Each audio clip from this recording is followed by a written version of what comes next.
Hi guys, welcome to my show, Ask the Expert Show. Today I've got a very special guest by the name of Hahn. Chris is a ex-professional wrestler with the WWE, WWF actually, and he's got an amazing story. He's currently an actor, stuntman, and we're going to talk about like never giving up. This is a man that has fought, had some tumors in his brain, and we're going to kind of get involved with that a little bit. I'm going to bring Chris on. Chris, welcome. How are you? Thanks for having me, Gary. Good. I'm doing great. Yeah, good. So, hey, like, you've got an amazing story, Chris. Like you've been doing wrestling for a long time, back when it was WWF. Right. And when did you start into that as a professional wrestler? I went to Lexington High School, which is just a little south here of Mansfield, and I was a two-sport athlete where I was a football player, which was a decent football player. I got made honorable mention All-Ohio, and also played basketball, which I was a very bad basketball player. But I was kind of like the Bill Lambier of our team, where I was a football player on the basketball court. Okay. So after I had graduated from high school, I went to Ohio State University, which really wasn't working out for me. And my dad asked me what I'd like to be he goes, you got to do something. And I said, I want to be a professional wrestler. And he kind of laughed it off. And then I started working for him and going to Ohio State. And like I said, I kind of was screwing around too much and not really paying attention. My dad owned a local business here in Mansfield called Hahn Exterminating, which was around for about 65 years. So I worked with my dad part-time on and off for about 20 years as I did the professional wrestling. I went to a school in Marion, Ohio called the Monster Factory, and they produced the likes of like the Macho Man Randy Savage, Lex Luger, Bam Bam Bigelow, a cat by the name of Raven, and I was in Marion, Ohio, and the gentleman that trained me, his name was Charlie Fulton, and Charlie at one time was the Intercontinental Champion of the WWF, which was owned by Vince Sr., which was Vince McMahon's dad. Okay. And so he still had a few connections back and forth with the World Wrestling Federation. And I got to go up there and spend a little bit of time. And I wrestled the likes of the Road Warriors, the Undertaker, the Macho Man, the Nasty Boys, Stone Cold Steve Austin. When he first came out, he was called the Ringmaster, and so I got to grind my teeth up in the World Wrestling Federation. But I took a couple good beatings too. So I mean, yeah, the WWF is like the NFL when it comes to professional wrestling. There's nothing higher than the World Wrestling Federation. So did I make it in the World Wrestling? No, I didn't. But I got to be involved with it, which means I got to meet a lot of great people, and I got to expand my horizons in the sense of the acting in the movie industry, which we'll get into a little bit later. Yeah. So like I remember growing up in the area and kind of maybe date you. We actually share the same birthday, if I recall, January 3rd, right? Yes, exactly. Yeah. So we share the same birthday, but I think you're like you're a few years older than me, and I remember older than you. I'm going to be 50 in 4 months, and I think you're quite a bit younger than me. So I'll be 42. So coming up, I'm not too far behind you. But I remember growing up though and turning on, wrestling when I was a kid, and I seen you like it was on like USA or something like that. Yeah. And you're wrestling on the big screen. So. Sure. Tell the experience about that. Like how did that come up? I mean, you got invited, and so you say you didn't make it, but you're on the big screen. You're wrestling with these guys. Now, how does that work out though? Well, when you first start training, you train for about 6 months, and you learn in the process of being a professional wrestler and learning how to train. You learn the holds and the counter holds. For every hold, there's a counter move, and then you also learn to build a character. And then you also learn to cut promos. And promos are to tell your strengths, stay away from your weaknesses. Like I'd go out there and say, this is Johnny Paradise, and I'm wrestling the Macho Man Randy Savage this week, and I'm going to rip your head off, and I'm going to take a crap down your neck. Stuff like that. cutting a promo, making yourself sound like you're a big, bad, tough guy. Yeah. So over 6 months, we came up with a character. Well, my dad actually came up with the character of Johnny Paradise. I was every man's nightmare, every woman's dream, and I was from Fantasy Island. And I always was the bad. I used to have the long blonde hair, and I was always the bad guy. Everybody loved to boo. And I would cheat when the referee wasn't looking and stuff like, because I wasn't as big as a lot of the other guys. I mean, the average professional wrestling back in the day was about 260, 270, and about 6'3". And I'm about 6'1½", and at the time I'm about 230. So I wasn't a big. So what I would do is a low blow or a thumb in the eye or something like that to equal things out when the ref wasn't looking. Yeah, yeah. So what kind of experience? So I mean, so you got that experience with the limelight, being on national television, Sure. and you know, some pretty big crowds, because I mean they were filling Coliseum. And this is the early '90s, was it, Chris? Yeah, early '90s. So basically, what I would do is I went to the training facility 5 days a week for about 3 hours a day, and we learned on taking what they call bumps, which are back falls. We learned on punching and kicking, and what we would do is we take our shoes off, and then we punch the wall. And if you punch the wall too hard, you hurt your knuckles. So you learn to pull your punches and pull your kicks. Mm-hmm. If you kick the wall too hard, you break your toe. You know, so I mean, you just learn the hard way. And then once you get to a certain point, Charlie always thought it was good. He'd send you up to the WWF to be what they call a glorified jobber. And basically, what you're going to do is you're going to go up there and you're going to job for one of the guys and make them look really good. Now, by doing that, you get to get in front of a crowd of 20,000. You get to work with the best of the best. Yeah. You get to learn from the best of the best. So you sit in the locker room and you keep your mouth shut, keep your ears open, and you listen to the stories and you listen to the conversations and you listen to the way the guys talk and how they work matches out, and you basically learn. So it's not all, I would say, fun and giggles. You go up there and basically, when you get into the Coliseum or you get into the arena, you introduce yourself, you go around, you meet people, and you just listen, keep your ears open, and you learn while you're sitting there. And then you go, they have a big board in the front that says Chris Hahn versus The Undertaker. And you're maybe like the sixth match. Yeah. And so you go out there and you sit and you talk to The Undertaker and you say, hey, he says, hey, this is what we're going to do. We got 15 minutes or we got 10 minutes to get it all in. So we go out there and basically you let your body be limp and he throws you around and you go with the flow. If you try to fight the movement is when you get hurt. So you learn in the wrestling world to be basically what they call a wet noodle. You know, so you go with it. If he's going to throw me across the ring, you go with it. If he's going to pick me up and tombstone pile drive me, you go with it. You leave, basically, you have to trust the guy.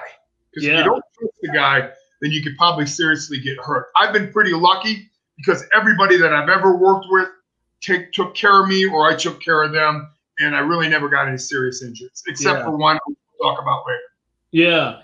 So now, kind of moving a little bit forward, you know, after your wrestling career, what happens to you? Like, where are you at after your wrestling career and so forth? Okay, so in May of 2014, I was wrestling with a local ASAWA show here in Mansfield, and I got thrown out of the ring. Well, I hit my head on the steel turnbuckle or a steel railing around the outside of the ring, and I started getting these symptoms, real nasty headaches, dizziness, I'd pass out, and my mother, who was my biological mother because I was adopted, that my adopted parents both had passed. When my dad had passed, he told me he wanted me to find one of my biological parents, which I found my mother. She lived in Erie, Pennsylvania, and we're like best friends. Her name's Marianne Carey. I love you, Mom. And hi, Mom. She and you might have met her on the set. Yeah, I met her on the set. Yep. And so she was on me 24/7. You got to get this problem figured out. So she enrolled me into what they call a concussion study at the University of Pittsburgh Medical Center. And it was a week-long study. And basically they put you through a series of tests. Like the first day I did a sleep apnea test. And I failed that pretty miserably.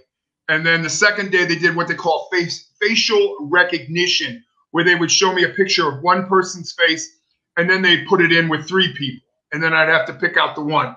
And then they do 2 people and they put it in with 5. I had to pick out the 2. so on, so on, so on. I failed miserably in that. And then they did a problem solving where they would give you a math problem and they would time you to see how long it took you to solve the problem. And I failed miserably in that. And then on Wednesday, they did a PET scan and a CAT scan.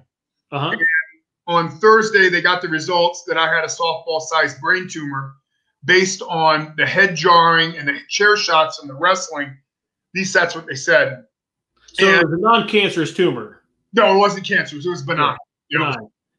And then, so on Thursday, they told me that, and I've always been kind of like the tough guy. You know, I never really show emotion, and, you know, I wear my heart on my shoulder. I'm a tough guy, you know. But when something like that hits you, you kind of put your life into perspective, and you kind of think about the decisions and the things that you've done in the past. And I'm not going to lie to you. In the past, when I was in the wrestling, I was pretty cocky and arrogant, and I was kind of an ass. And having a second chance in life kind of humbled me in the sense that a lot of the people that I was kind of rude to and stuff, I went back and I apologized, you know. And so on Friday, I got administered in the hospital. On Sunday, they had performed a 6.5-hour brain surgery and removed a softball-sized brain tumor above my right eye. And the only issue that I got out of it is I lost about, I would say, 60 to 70% of hearing in my left ear. So I'm a little deaf and one side. But if that's all that happened, you know, I'm pretty blessed. Yeah. And the doctor came out and said the wrestling was done, which was fine because at that time I was almost 45 years old and I was getting too old and my body was getting pretty beat up. Yeah. So I did the brain surgery on Sunday the 7th, and on Wednesday the 11th, I was home in Mansfield, and January 1st, I was back in the gym working out again. Dude, that's awesome. I mean, I remember when it happened, and you were posting like videos and stuff on Facebook, I believe. When you're in Pittsburgh still, I mean, you show like a picture. I mean, you're bandaged up. I mean, your head like it was cut from once. You know, look like it just took the top off. The thick crease right here. They cut that open and they peeled the skin down and then they peeled it up and then they sawed in probably a golf ball size hole in my skull and they went in and removed the tumor. And the doctor said he had it on video if I wanted to watch it, and I said no. But what impressed me probably the most, though, Chris, is like literally it was like within hours after your surgery and you're bandaged up, you were out like walking steps or something like that. Like it was. In order to get out of the hospital, there's two things you had to do. You had to walk at least a mile, and you had to go to the bathroom on your own. So walking the mile, you would have thought would have been the toughest. Going to the bathroom on your own was the toughest because they deprive you of things to eat. So I drank a lot of water, so I would go, but you had to go number 2. But I walked 1.5 miles, 45 minutes after my surgery. Jesus. Up and down stairs and stuff. And the crazy thing is I had 2 physical therapists on each side of me worried about if I was going to fall. And I told them, I'm a professional wrestler. I'd fall for a living. So a tuck and roll, you know, but I was pretty blessed to be put into a concussion study that was top notch and to be around doctors that were top notch and took care of me, and basically to have a mom that kind of pushed me into this, because if it wasn't for her, I wouldn't have done it. Yeah. I would have just, there's a local doctor here in town who prescribed me some stuff, which was kind of masking the situation, but it was also an anti-seizure medicine. And if it wasn't for him, because I was still driving a car and everything, I could have had a seizure and I could have had some serious issues. So my doctor in Pittsburgh told me, based on the seizure medication you were taking, could have saved your life, because you could have had a seizure behind the wheel and killed somebody or done something drastic. And so when you get back, I want you to make sure you thank the guy that gave you that medication. Yeah. And so, but yeah, his name was Tony Midkiff. He he runs the ER department at Avita, and he's like one of my best friends. So thanks to him, he was a big part in getting me down there where I needed to go. You know. I think that's awesome that you're going back to thanking people and apologizing to people in your past. Sure. Well, I look at it this way: is I got a second chance in life, and I'm going to make a positive influence in life, not only in my life, but hopefully in other people's lives, where I will go out of my way because, like with the wrestling and with the acting and stuff like that, somebody helped me get started in it. Now, when some young guy says, hey, what's it take to be an actor? Or, hey, what's it take to be a pro wrestler? I try to give them my 2 cents worth and kind of try to advise them on how I got started and the right paths to take. And like I said, if it wasn't for those other people helping me, I wouldn't have got to where I'm at, you know? Yeah. So, now life hasn't, we're still kind of, we're not to the acting yet, but like, life hasn't always been easy for you neither. Not really. I mean, you were found out you were adopted and for your mom. I mean, tell us like what that's, because you were raised, you had a great adoptive parents, and but they had a business and stuff got sold. And so there was some stuff that happened there. And like, well, I was adopted at 3 weeks old by a family by the name of Jim and Judy Hahn, and they were great people. And I've got a brother and a sister. Joe Hahn is a school teacher at Clear Fork. And my sister is a nurse for Dr. Exton at Ohio Health. And so I'm really close with my brother and my sister. And that's one of the reasons that I don't leave Mansfield. Everybody says, oh, you got to go to LA and you got to, stuff. And I'm like, I'm a SAG actor. So whenever I do something, SAG has to, union rules mean they have to pay for me to fly out there or whatever. So I might as well live in Mansfield where I'm around friends and family. Oh, absolutely. Me and my girl, we just bought a house in Woodland, and I pay maybe a tenth for owning a house what I would do renting a house or renting a place out in LA. Yeah, and the house is probably bigger than what you could get in LA. I'm blessed in the sense that I found a girl that actually can put up with my stuff too. So yeah. And she's the best. Her name's Beth DeBellis, and like I said, hopefully by the end of next year we'll be married and awesome. Start moving into a new life. But so being an actor and a stuntman, like people ask me, how'd you get into acting? Well, I got into background extra work first. And I stood in line for 4.5 hours in a snowstorm to get an extra spot on Captain America. And I was so excited about being in Captain America where you didn't even see me because I was way in the back. But on set, I met a gentleman by the name of Rick Fike, who's a stunt coordinator. And he was intrigued with my whole pro wrestling background. So being on Captain America and doing really nothing allowed me to meet somebody who has now gotten me into major movies where I've worked with John Travolta, I've worked with Zac Efron, I've worked with Don Cheadle. I just got done doing a movie down in Atlanta called Red Notice with Dwayne Johnson and Ryan Reynolds. And but now I'm getting to the point where I'm going to be 50 years old and I don't fall as easy as I used to. So I'm trying to convert more into the acting roles and trying to get out of the stunts where I still do a fight scene because I love the stunt stuff. But catching fire and falling off buildings and stuff like that, it's just not my cup of tea anymore. Yeah. Now, you mentioned that you met Rick at up in Cleveland at the Captain America. Now, he's actually from the Mansfield area, though, right?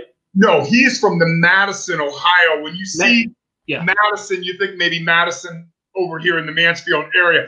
But Madison is up along the lake by Ashtabula, by Mentor. It's between Mentor and Ashtabula. Okay. And he runs Stunt Workshops once a month where we go up, and 1 month we might get we like last week we went up and we practiced high falls where we fell off 25-foot story platforms. We work on getting dragged by cars. We work on falling downstairs. We work on getting caught on fire. We work on shooting guns. We work on all kinds of stuff because you just never know. There's certain things that I excel at. I excel at fight scenes. I don't excel at getting on fire. I'm afraid of fire. I don't excel at falling off 20-foot buildings. That's not my thing. Falling downstairs, I can do that with the best of them, Yeah. But so there's certain things that I excel at, and then there's certain. but we always practice our craft because I want to strengthen my weaknesses and maintain my strengths. So we go up there and we work out, and we work out for about 8 to 9 hours for the day. And then next month we go back and we do something different. Yeah. Now, how many auditions did you have to go to like land your first role, like your big role type of stuff? Now, it's totally different doing stunts than it is doing acting, because usually when you do an acting role, you have to audition for it, and then you have to go for a callback. Yeah. Where stunts, the stunt coordinator hires the stunt guys. So he knows your strengths and he knows your weaknesses. So let's say there's a prison riot scene and he needs some guys for fighting. He'll call me up and say, hey, we need you, come on in. I don't even have to audition. Yeah. We have to show up a day early for rehearsal, but I don't really have to audition. Where if I'm going to do a scene as a prison guard, and I got some lines to say and stuff like that, he'll have me audition through a casting company. And then what they do is the casting company will take that video, they'll submit it to the director, and then the director will call you in for a callback because, number one, he wants to see your size and your presence and your demeanor. And then he wants to see how you play the role. Now, I would rather audition in person, just because on videotape, I'm a little larger than life in the sense that I'm 6'2", 260 pounds. When I walk into the room, people usually turn their heads because I'm loud, I'm annoying, and I'm obnoxious. So I kind of stand out. Where if you see me on videotape, you don't actually see the real Chris Hahn. You know what I mean? So I usually, if I have a choice between doing a video submission or doing it in person, I would rather do it in person. Yeah. Now you're filming some movies right now. You're finished up, actually, I believe, some movies right in Mansfield, Ohio. Sure. And so, Death Block. Can you tell me about that? And Escape from Death Block 13, which you're in, which is pretty cool. I wore a few different hats on that. So I was basically, me and Mickey Skadova, who's a local gentleman here in town, we were co-stunt coordinators on it. And then I also did the casting because I brought in a lot of my buddies to play inmates and prison guards. And then I also was the handler for a gentleman by the name of Robert Kovacs, who looks exactly like Charles Bronson. He's spitting identical. Like you couldn't tell the difference. Right. So he's basically the lead, and I'm like the second supporting lead in it.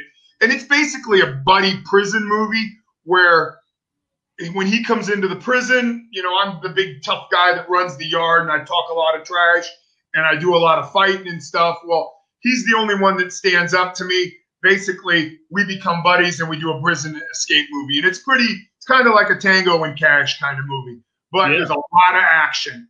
And Gary Jones, who's a local gentleman here in town, who directed Axe Giant, which I was in, and I played the monster in that. He's a good friend of mine, so we collaborate a lot on certain things.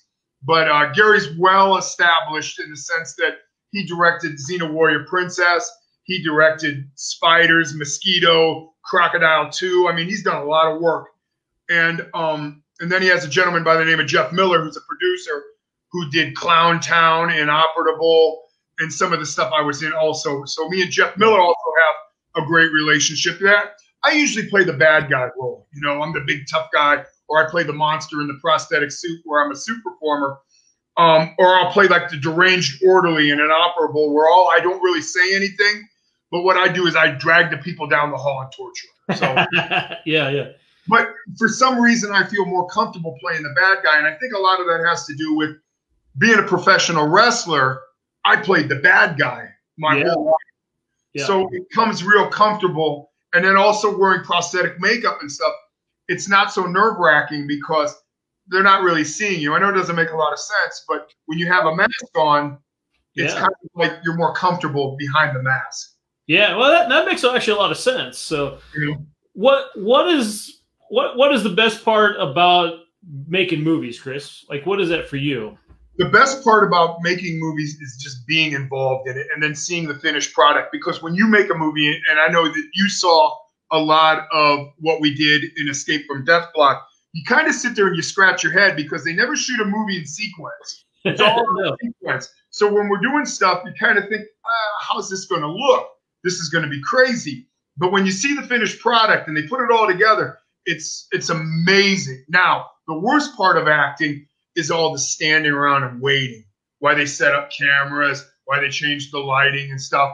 But the nice thing about Death Block was I was so involved with so many different hats that I was on the move all day long. So a 12-hour day only seems like 2 hours because you're always on the move. Where a lot of times you'll work on a movie and it's 12 hours. And maybe they'll only use it for the 2 hours, but they still need you on set because let's say you have an outside scene and it rains, well, then they got to change the schedule and they move everything inside and they may need you for that scene. So you hang out and you just kind of network, because it's like the old saying, it's not really what you know, it's who you know. You know, I would agree 1,000% with that. It only individual to kind of change your life when it comes to who you know and who they know and so forth. So, but you know, what like you know, the topic of this is I'm kind of labeling it as never give up. Right. So you know, you've had a lot of struggles in your life and you've never given up, and you're making movies now, and you're making in some pretty big movies now. You made something in Atlanta with what's that? I said we're working at it. It's a work in progress. We're getting there, slow but sure. I think you got 4 or 5 major movies coming out, right? Well, I got, there's a movie called, which I'm a little bit apprehended about this one. It's called Judas and the Black Messiah. And it's about the Black Panthers rights movement. Well, the stunt coordinator called me up and said, hey, we like your look, but the character that we're going to play you as is not the nicest guy in the world. I play a racist prison guard that does a beatdown of the lead. You ever see Slim? Yeah. Okay, his name's Danny. I forget what his last name is, but he plays the lead. And me and another gentleman, we do a beatdown scene in the cell because he makes a smart comment to the warden. And it's very controversial and it's very racially toned. So I understand it's a movie. You understand it's a movie. Yeah. But there's a lot of people out there that don't understand that it's a movie. Yeah. And with what's going on right now in the world, it's kind of scary because it's supposed to come out in November or the first of the year. And am I excited to see it? Yeah, because it's going to get a lot of attention. Yep. But am I excited about the character that I play in it? Not really. But like you say, it's work and it's acting. And there's certain things in life that you do that you really don't want to do, but you have to do to advance your career. So, well, I really see your point though, because I can look back, even myself. You got certain actors that you know by that one movie, and you call them the name in the movie, not their actual real name. Right. And I'm sure some of them probably get tired of it, but sure. Some probably really enjoy it, especially if it's a really popular one. But the nice thing about it is at least you're known because they recognize who you are. Yeah. Now, do I want to be recognized as a racist prison guard? No. No. But it's nice to be that my work has been appreciated because you remember that scene and you remember how rough it was. So that means I did my job and I sold my character and I perfected my craft. Yeah. There's another movie I got coming out. I think it's going to be on Netflix. It's called Wrong Turn, The Foundation. And it's one of the sequel movies of The Wrong Turns, which I don't know if you're familiar with it, but it's about a bunch of Appalachian hillbillies that are inbreds, that live in the woods, and they basically torture torture people that get lost in the woods. And it's kind of is this like a new Deliverance movie? Kind of in a sense of Deliverance, except for the creatures are inbred mutes, basically. And I got casted as playing one of the inbred mutes. So, but I get killed in it, and I got a nice kill scene. So I mean, I'm excited about that. There's a Russo brothers movie coming out called Cherry, and it's starring Tom Holland, and it's about a war veteran that comes back, and the country's not treating him right, and he can't find a job, so he starts taking opioids and robbing banks. And I do a little bit of stunt driving in that, so you really don't see me in that. But a stunt coordinator is a buddy of mine, and he casted me and let me do some stunt driving in it, which is kind of exciting for that. And then I got the Death Block movie, Escape from Death Block 13, which is me and Robert Kovacs, and you're in it, and there's a bunch of ASWA guys in it, and we shot it right here in Mansfield at the prison. and we're going to be doing a release here soon. And if you're not friends with me on Facebook, friend me at JP Hahn, and you'll find out when it comes out and all this and that. And that'll that's like what, September, right?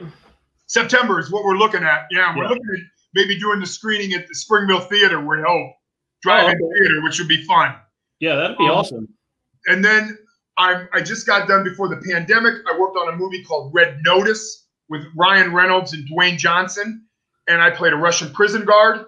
And we did a gun shooting scene, a rocket launching scene, and I'm supposed to go back down hopefully in end of September to finish it.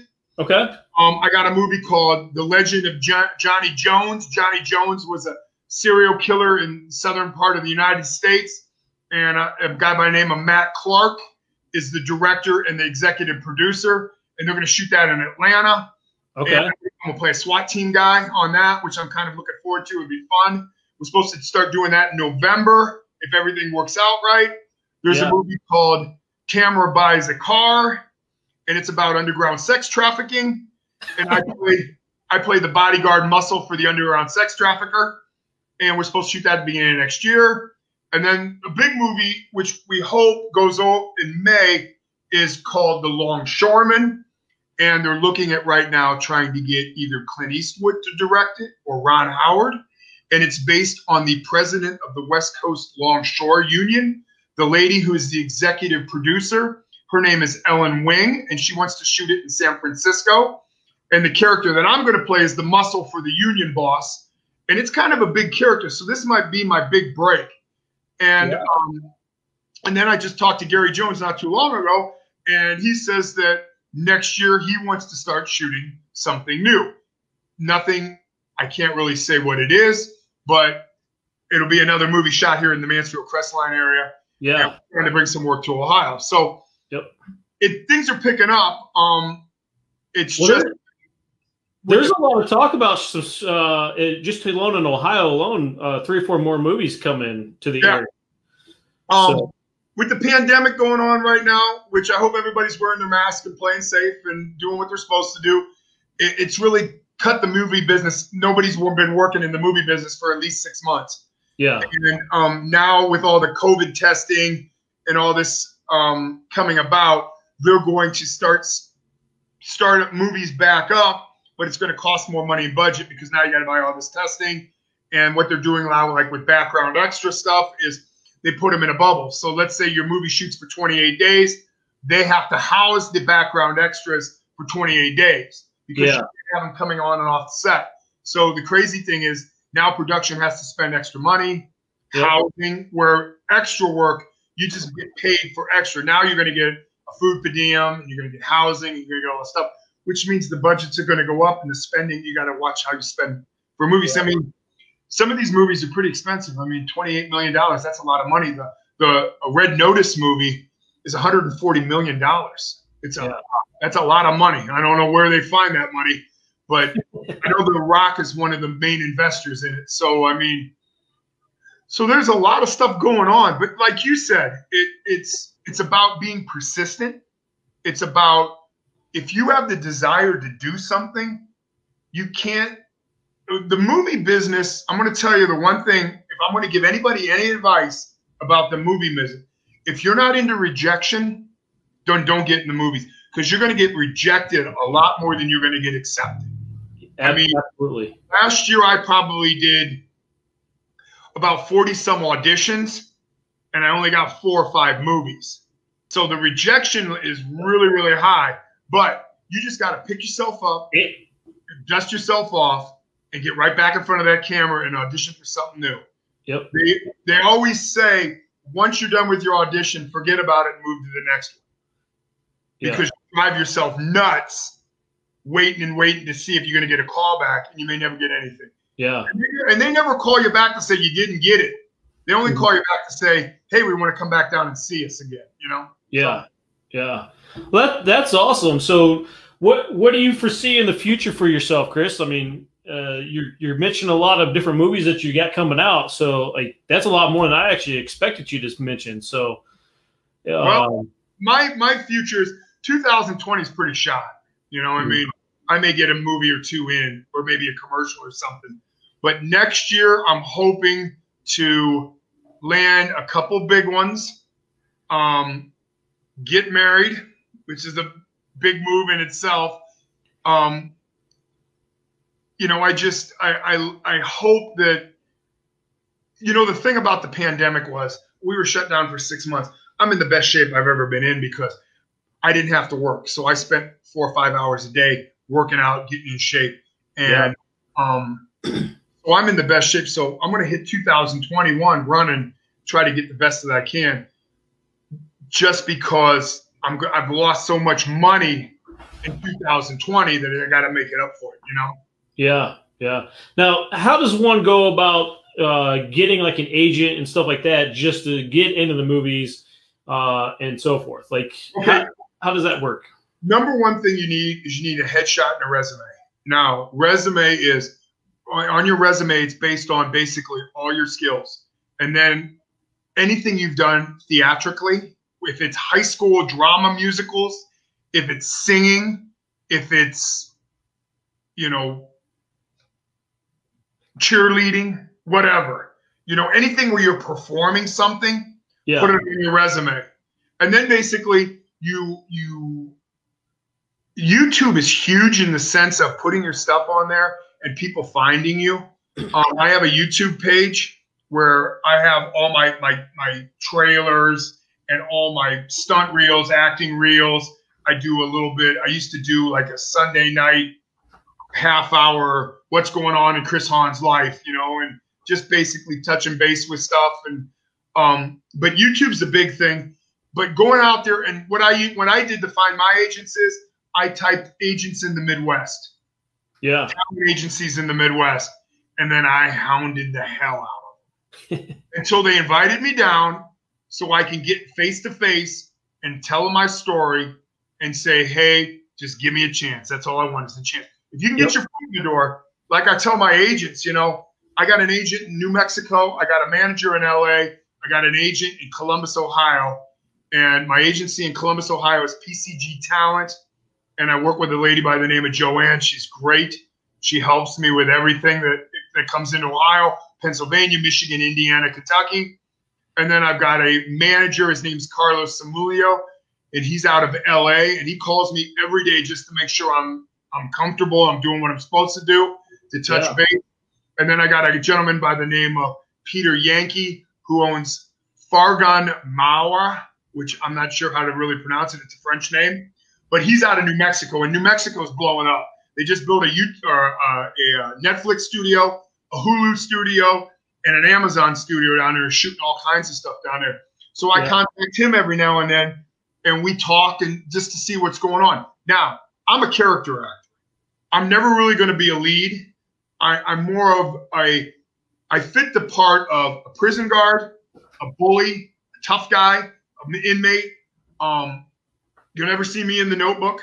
You'll never see me in some kind of love romance thing because I'm loud, annoying, and obnoxious.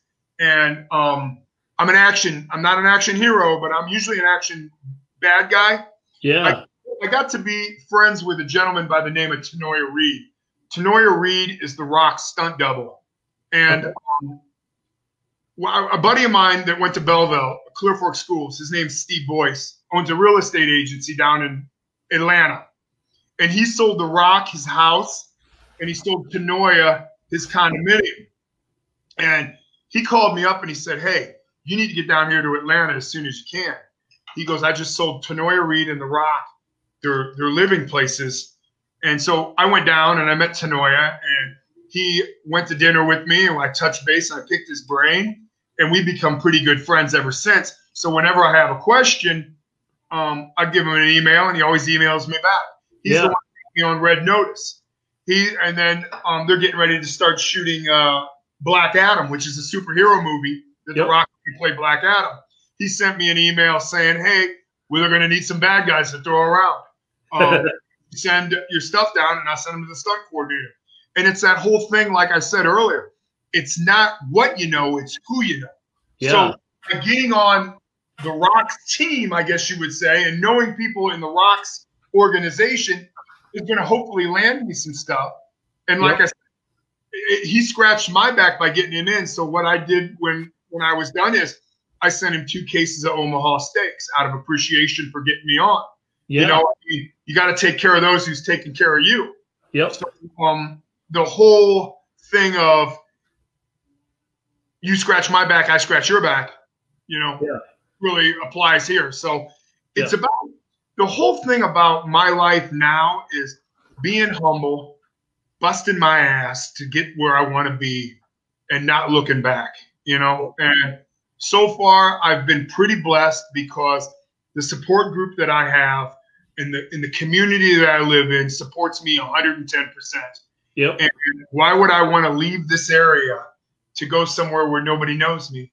Yep. Is just ridiculous. So I live in Mansfield, Ohio. I work at the YMCA when I'm not on set somewhere. I'm willing to help anybody out who needs help when it comes to physical fitness or acting or getting into the professional wrestling world. Friend me on CH Stuntman is my Instagram. Yep. Chris Hahn Actor is my other Instagram page. JP Hahn is my Facebook page. And then Chris Hahn Actor with Stunt Abilities is my business Facebook page. Feel free to friend me on all this stuff. And if you have any questions, send me a question. I mean, I don't get back with you right away. I'll get back with you soon. I always do. Yeah. Well, one thing I always notice about you, Chris, is you're a very genuine guy, and you've never been, you know, that guy that was too good for everybody. You always got along with everybody, even though I could hear you across the bar, you know, the crowd scene, and you could hear yourself. So, but you know, you've always seemed to always go out and help whoever needed help. So that's one thing that just wanted to kind of mention to you. So I appreciate that. I really do. You know, I was taught when I was a wrestler, it's all about being seen. So you're a wrestler. They teach you to be loud. They teach you to wear the flashy clothes because when you walk into a room, you want your presence to stand out. So I still kind of try to use that in my everyday life when it comes to the acting, because if I'm noticed, that means I'm noticed for a reason. So hopefully that reason is a good reason and not a bad reason. And I always try to be humble, and I always try to like when I went onto the Rock set, I kind of idolized Dwayne Johnson because he's such a humble human being. He'll go to everybody on set, shake their hand, and thank them for being on set, even the extras, because if it wasn't for them, he wouldn't be able to do what he does. Absolutely. And I sit there and I think so much of people like that, because if it wasn't for people like that, you'd have a lot of assholes in this world. Excuse my language, you know? So, I mean, I appreciate you having me on, and I appreciate you allowing me to tell my story and get my story out there. Because if it wasn't for people like you, I'd probably be right now sitting on the couch watching Family Feud. You know, anytime I get a chance to get out there and promote myself, and websites like yours and podcasts like yours allows me to do that, and I'm just appreciative of you taking an hour out of your time to listen to my story. Yeah, I appreciate it. I mean, you know, you could have given up a long time ago, man, and you're still pounding it. So, I would also like to thank a few people, if you would, before we. Sure. I'd like to thank my agent, Carlos Samulio, because if it wasn't for him, he wouldn't be out there hustling for me. Peter Yankee, Joanne from PCG Talent, my mom, because she puts a foot in my ass whenever I needed it. When I start to lack off and you know, slag, she jumps all over me. My girlfriend / fiance, Beth Ann DeBellis, because she supports me 110% on whatever I do, never asks any questions. She's always back 100%. And then guys like you for allowing me to be on your podcast, and just the support group in the community of Mansfield, Ohio, and my friends and family that sit there and give me the love and support that I need. I just want to thank everybody. Yeah. No, that's awesome. I appreciate you giving back, man, and being humble and so forth. So I wish you the best of the luck, and I look forward to you seeing the premiere of Death Block. Definitely. We'll hang out. We'll have a good time. And if you ever need anything from me, feel free to give me a call, and I love to be on your podcast again soon. Maybe me and Gary could come on once the Death Block movie's out. We could talk about what it was like doing that. Yeah, I would love that. So I'll put that bug in Gary's ear, and I'll have you put it in there too. So sure. Sounds great. All right, thanks, Chris. Hey, no, thank you, Gary. You have a great day. All right, thank you, sir.